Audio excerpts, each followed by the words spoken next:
Bonjour les amis, c'est Audrey de Zoom Thérapie. Je suis ravie de vous retrouver aujourd'hui parce que je suis avec Philippe Bray, qui est donc sculpteur des arbres de vie et qui fait vraiment des œuvres merveilleuses. Donc je ferai un petit tour avec la caméra tout à l'heure pour vous montrer ça. C'est absolument magnifique. Et donc Philippe, tu as une approche un petit peu particulière de la sculpture parce que à la fois tu fais des œuvres qui sont vraiment très belles à voir, mais tu fais également lire des messages qui vont avec, c'est-à-dire que les gens s'installent sous l'arbre en lisant des messages. Donc qu'est-ce qui t'a inspiré à faire ces œuvres et quel est le type de message que les gens lisent quand ils s'assoient sous tes arbres? D'accord, alors bonjour d'abord, et puis tout a commencé il y a à peu près 5 ans, dans un rêve. À l'époque j'étais artisan fustier, je faisais des maisons en rondins de bois tout simplement. Et donc je travaillais déjà le bois et déjà la tronçonneuse. Et dans mon rêve, j'étais dans ce rêve dans un arbre, inclus dans un arbre, à l'intérieur du cœur d'un arbre. Et j'ai vécu ce qu'on pourrait appeler une expérience d'unité totale, de communion avec à la fois l'arbre mais avec tout aussi. Et évidemment ça a bouleversé pas mal de choses. Et dès le lendemain, j'ai eu envie de faire l'expérience. Donc j'ai trouvé des énormes fûts de cèdre et de séquoia. Alors ce rêve était étonnant parce qu'il m'indiquait déjà où les trouver. C'est des arbres qui sont déjà morts, tombés dans les tempêtes. Enfin voilà, je ne vais pas couper d'arbres pour faire ça. Et de les transformer. Donc je me suis posé la question comment aller s'asseoir à l'intérieur. Et petit à petit, donc ça a été le début d'une activité qui est devenue mon activité principale. Et petit à petit, je me suis aperçu que évidemment, il se passait des choses. Cette façon de s'asseoir au cœur d'un arbre, c'était la partie visible de l'iceberg. C'est qu'en fait, il se passait beaucoup plus de choses que le visuel et le sensoriel. Évidemment, c'est une expérience sensorielle, mais ça va au-delà de ça. Donc, ça a accéléré aussi mon cheminement personnel de compréhension de qui je suis vraiment, voilà. Et j'ai commencé à comprendre que d'abord je n'étais pas mes pensées, qu'il y avait mes pensées, mais que moi j'étais celui qui pouvait les observer, que je n'étais pas mes émotions, donc c'est tout un travail pour l'homme d'action que j'étais, vraiment d'observation de ce qui se passe en moi. Mais qu'est-ce qui t'a fait réaliser que tu n'étais ni tes pensées ni tes émotions? L'observation. L'observation simple, que je voyais passer mes pensées. Il y a plein d'éléments qui me sont venus, en particulier le fait que mes pensées se formulent par une petite voix dans ma tête qui utilise bien sûr plein, mais qui utilise toutes des mots, d'accord? Or, si je regarde bien dans la vie de l'être humain que je suis, il y a eu un moment où je n'avais pas de mots, et pourtant j'étais déjà un être. Donc si je veux me réduire maintenant mentalement à mes pensées, ça veut dire qu'avant j'étais rien, ce qui est totalement faux. Quand j'étais bébé, j'étais déjà tout. Donc en fait, ça me prouve, moi, j'ai une preuve tout à fait matérielle de bon sens que je suis bien quelque chose d'autre que cette petite voix qui me parle dans ma tête. Elle est arrivée après. Et en plus, elle est arrivée avec les codes de ma société, de la société qui m'a élevé, qui m'a programmé, on va dire, formaté. Donc le bien et le mal, c'est une grille de lecture que j'ai pas choisie, qu'on m'a expliqué. Si j'avais été élevé en Chine ou au Pérou, j'aurais pas les mêmes mots pour dire les choses, mais j'aurais surtout pas les mêmes concepts du bien et du mal. Donc ce qui me fait souffrir aujourd'hui, souvent, mes pensées qui me disent « Ah oui, mais ça devrait pas être comme ci, ça devrait pas être comme ça devrait être autrement ». Donc ça me fait souvent souffrir. Je me suis aperçu que c'était une construction mentale que je n'avais pas choisie. Donc j'ai tout simplement, moi je suis un être cartésien, donc quand je vois un truc qui est aberrant, j'y crois plus. Donc je me suis mis à plus croire mes pensées. Elles sont là, elles me renseignent, elles montent, elles sont présentes, mais j'y crois plus, je m'identifie plus à ça. Et ça a été la même chose pour les émotions. Et ça a été la même chose, et ça c'est un autre gros morceau, même les émotions, mais c'est avec le corps. C'est-à-dire que je me suis aperçu que je ne suis pas ce corps. Il y a ce corps, effectivement, mais me réduire à ça, alors que mon corps, avec ses désirs, avec ses pulsions et tout ce qu'il avait besoin qui me faisait croire, c'était encore une interprétation mentale de tout ça. Alors qui es-tu? Eh bien petit à petit, à force d'élaguer tout ce que je n'étais pas, évidemment cette question est devenue importante. Et en fait, elle n'a pas de réponse directe. C'est petit à petit qu'il y a en moi et en chacun, dès qu'on fait ce travail d'observation, une entité qui observe. Puisque si je ne suis pas mes pensées, c'est qu'il y a un point qui peut les observer. Si je ne suis pas les émotions, la même chose. Si je ne suis pas ce corps, il y a quelque chose qui peut observer. Et ça, il y a très peu de mots, et en plus, souvent les gens ne sont pas tout à fait d'accord sur les mots, qui ne sont que des panneaux indicateurs d'ailleurs. Moi, je dirais que c'est comme une présence que je suis, qui peut être présente qu'à l'instant d'ailleurs, là. Je suis totalement présent à cet instant et je suis cette conscience qui observe. Du coup, petit à petit, ça a libéré énormément de choses dans moi. Parce que tous les processus de souffrance, ils étaient provoqués par une adhésion, une sorte d'identification permanente à tout ce qui venait en moi. Aujourd'hui, il y a une présence, la présence que je suis, c'est-à-dire mon attention, cette attention particulière à cet instant-là, qui voit monter les choses et qui ne s'identifie plus. Mais c'est merveilleux. Et j'ai passé des années à lutter contre tout ce qui montait en moi. Et j'activais en permanence une loi de l'univers qui dit « tout ce contre quoi je lutte se renforce ». Donc je renforçais systématiquement tout ce qui montait, tout ce qui venait, parce que je luttais contre. Je ne le voulais pas. J'avais décidé, moi, Philippe Bray, que ça ne devait pas être là. Et donc maintenant, quand les pensées montent, quand les émotions montent, qu'est-ce que tu fais ? Tu observes et tu souris à la situation assez humoristique de la chose ou qu'est-ce qui se passe ? Alors des fois, ça peut être humoristique, en effet. Des fois, ça prend tellement de place que... Enfin, il y a beaucoup de gens que j'accompagne, parce que c'est ma deuxième activité, j'accompagne des gens dans ces transformations. C'est que, en fait, je m'aperçois que des fois, ils n'ont pas envie de rire, parce que là, ils sont vraiment pris. Et le travail d'observation a cette qualité-là de créer l'observateur. Si j'observe, je ne suis plus ce que je vois. Donc je crée, moi, j'ai créé une sorte de... Je dis, voilà, on va faire une bulle. Donc par exemple, quelqu'un vient me voir avec une souffrance particulière, une grande tristesse par rapport à un deuil. Disparition de quelqu'un. Ok. Et la personne est totalement prise par ça. Je lui montre qu'en fait, en mettant une bulle, en créant une bulle en elle, parce que je lui dis, mais la tristesse, par rapport à ça, est tout à fait normale. En fait, ce qui vous fait plus mal, c'est que vous culpabilisez d'avoir de la tristesse, parce qu'elle me disait, oui, c'est pas normal, ça fait 2 ans, tout le monde me dit que je devrais déjà être passé à autre chose. Je dis, mais non, mais vous avez le droit d'avoir de la tristesse en vous. La seule différence, c'est que vous croyez que vous êtes la tristesse. Donc, faites une bulle, mettez la tristesse dedans et accueillez-la dans l'espace que vous êtes. Et dans ces cas-là, comment vous vous sentez ? Alors la personne, elle était là, elle fait un petit exercice de centrage, et elle me dit, ah oui, ça, je peux totalement le faire. Ben, en fait, elle me dit, bizarrement, je me sens beaucoup moins triste. Je lui dis, voilà. Parce qu'à la fois, vous avez créé un espace où il y a de la tristesse, et c'est normal, ne luttons pas contre ça, parce que c'est ça qui fait mal. Je l'accueille totalement, mais moi, comme je suis celui qui gère l'espace dans lequel je mets mes fameuses bulles, eh bien, je peux avoir autant de bulles que je veux. Et la grosse différence, et ça on le voit physiquement quand je fais ça, je dis ça c'est la bulle de la tristesse.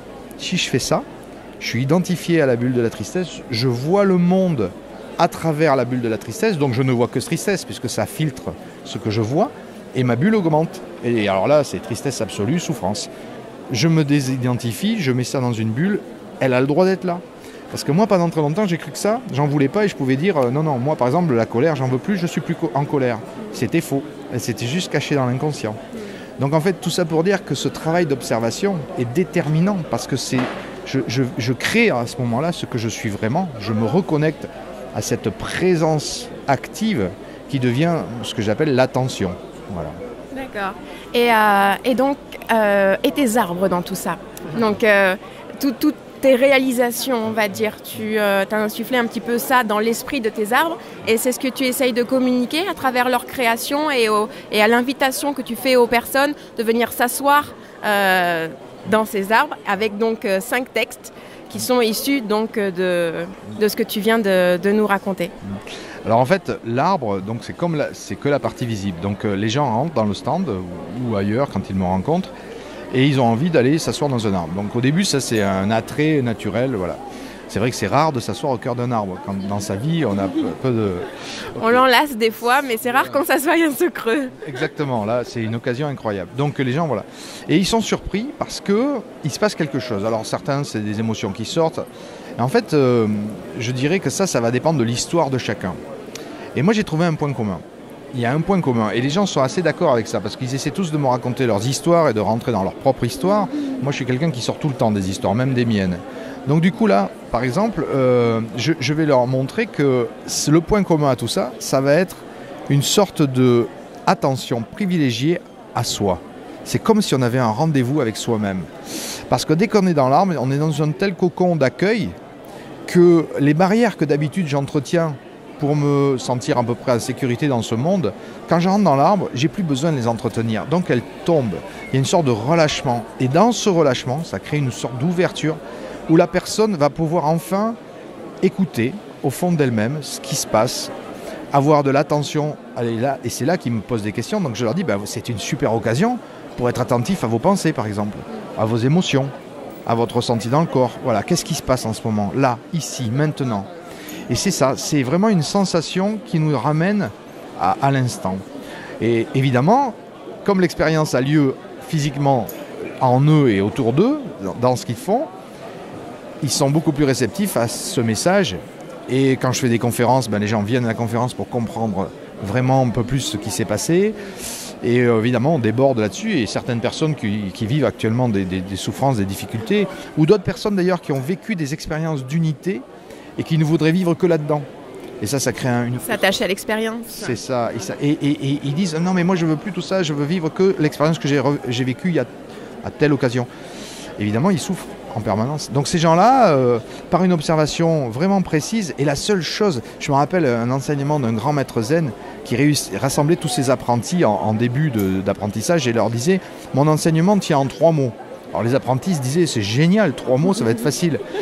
Et le grand maître se tournait vers eux, il disait, voir, voir et voir. Et les apprentis disaient, c'est encore génial, c'est encore plus génial, il n'y a qu'un mot. Et en fait, c'est ça, c'est voir ce qui se passe en moi. Dès que je vois, donc j'amène de la conscience, de la présence à ce qui se passe en moi, il y a quelque chose qui se défait. Et en fait, ça répond à un principe qui est au-dessus des lois. Il y a la loi, là, je parlais, tout ce contre quoi je lutte se renforce, mais il y a un principe qui a été énoncé par un monsieur qui s'appelle Heisenberg. C'est le principe d'incertitude d'Heisenberg. Et ce principe dit la chose suivante, l'acte d'observation modifie le phénomène observé. L'acte d'observation modifie le phénomène observé.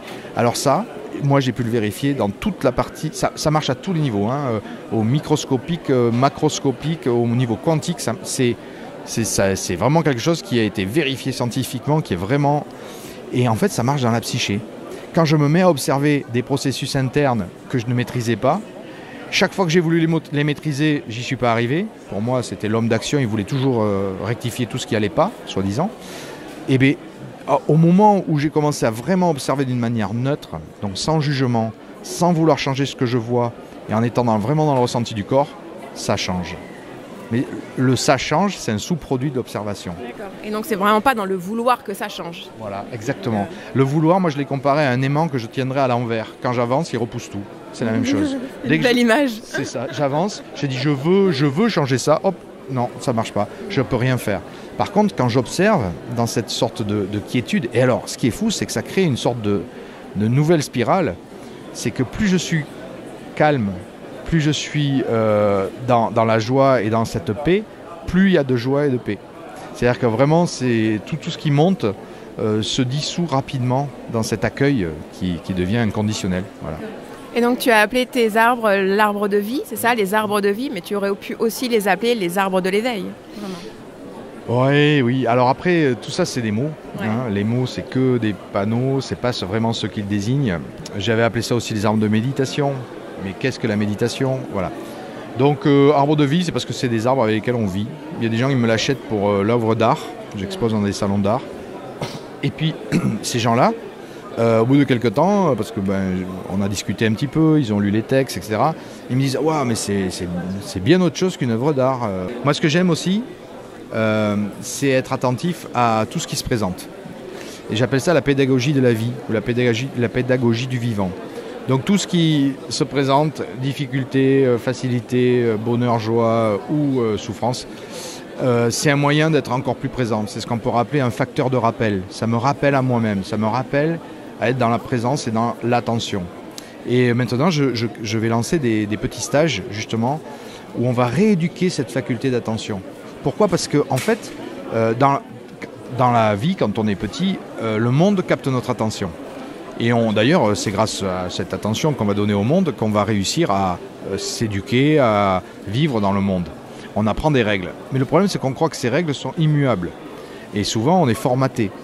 Et en reprenant la maîtrise de notre attention, c'est-à-dire, là aujourd'hui, notre attention, elle est tout le temps sollicitée, la télévision, les textos, les emails, les notifications de tout sur mon portable. Quelqu'un se gratte l'oreille de l'autre côté de la planète. Tout le monde se bat pour capter notre attention, en fait. Voilà, les publicitaires sont devenus des maîtres du captage d'attention, etc. Bon, dans ce monde-là, et c'est pas grave, en fait, ce que je dis toujours, ça c'est pas grave, se dire ah oui le monde, non c'est pas le monde, c'est vous, vous êtes encore le maître de votre attention. Ouais. Et petit à petit vous allez réapprendre par des petits exercices simples d'attention qu'on va pouvoir réamener dans le quotidien.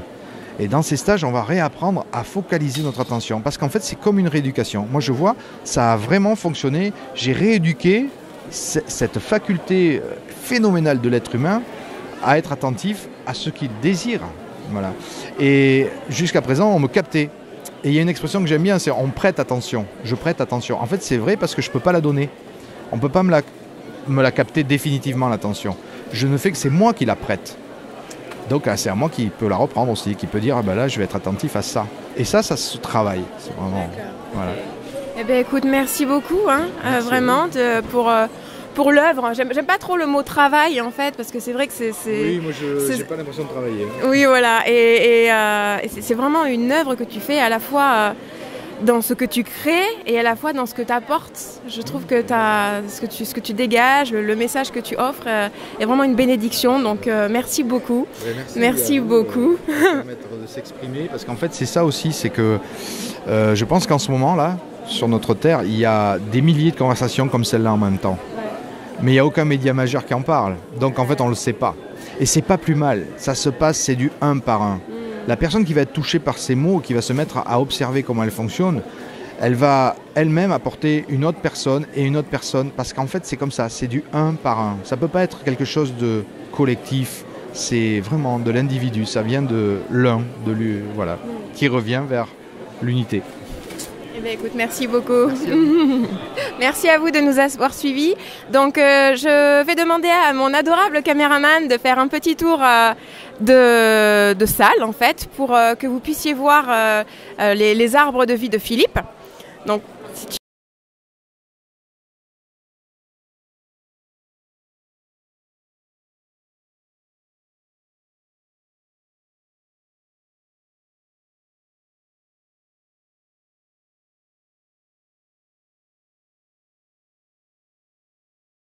voilà, donc vous avez pu admirer vraiment ce que crée Philippe. Donc si cela vous intéresse à la fois que ce soit pour les arbres ou que ce soit pour les stages d'attention de Philippe, je vous mettrai tout ce qu'il faut dans la description de la vidéo. Et également en petit cadeau, je vous mettrai également les textes en photo à la fin de la vidéo. Donc les textes que les gens lisent une fois qu'ils sont assis sous les arbres. Voilà, merci de nous avoir suivis.